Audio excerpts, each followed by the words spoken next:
Tangerine, Wednesday, August 30th. I'm in my room now, at the computer, listening to the sound of Eric kicking a football into a net in the backyard. It's a short, violent sound, like some big guy's holding up some little guy and punching him over and over in the stomach. Boom, boom, boom. The Eric Fisher football dream seems to be materializing. Arthur Bauer is holding the ball for him today, crouching low and spinning the laces away, just like Dad, just like Mike Costello. Arthur is a senior, like Eric. Unlike Eric, he seems to have no special talent for football, and yet here he is, a third string bench warmer kind of guy, holding the ball for the great Eric Fisher. Arthur has a sister named Paige, who is a sophomore and a cheerleader. Paige is down there too. She is clearly going to be Eric's girlfriend.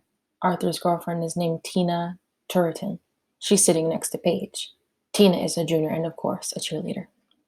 The four of them are hanging out in the smoke of a late afternoon muck fire ignited by an early afternoon lightning strike.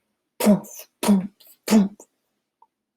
Mom has already done her research on Eric's friends. She pumps him for information over dinner every night, and he tells her whatever she wants to know. Arthur and Paige Bauer are the yellow Stuart with a brick front.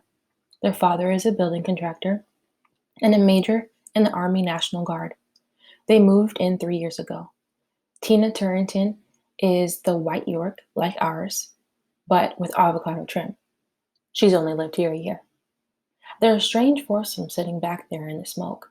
Basically, they pay no attention to each other. The girls are on the cement patio, sitting at the redwood picnic table, doing homework. The boys are on the grass, kicking the ball into the net.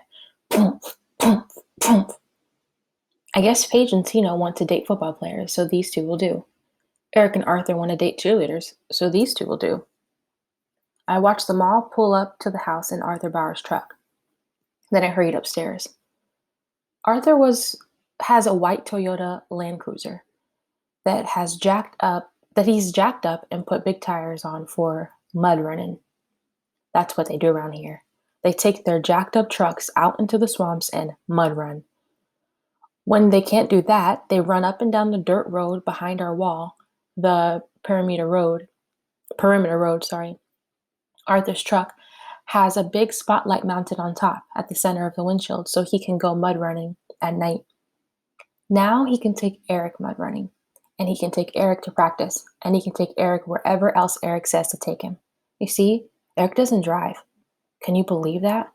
One of the greatest things about high school is that you can drive all by yourself. You're free, but Eric doesn't drive.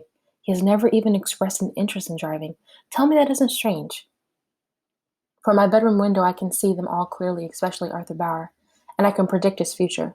Arthur is about to get his big break, his chance to be somebody at Lake Windsor High. Let's face it, Arthur Bauer is no Mike Costello. He is not the backup quarterback to Antoine Thomas. He has not already been accepted into FSU School of Engineering. He has never really accomplished anything until now. This is his shot at the big time. He will somehow, with Eric's help, beat out Mike Costello for the job of holder on place kicks. It will be Arthur's backside featuring in the newspapers, holding the ball for Eric Fisher 50-yard field goal attempts. According to Joey Costello, Arthur has never even gotten into a game. Now he'll be out there when the crowd is roaring and the cameras are flashing and the game is on the line. What will Arthur do for an opportunity like that, for that kind of fame and glory? What will Arthur do for Eric, his sponsor, his benefactor, his ticket to the big time? Let's face it, he will do anything. He will do anything that Eric asks. He has found himself a place in the Eric Fisher football dream, and he will do anything to stay there. I've always been afraid of Eric. Now I get to be afraid of Eric and Arthur.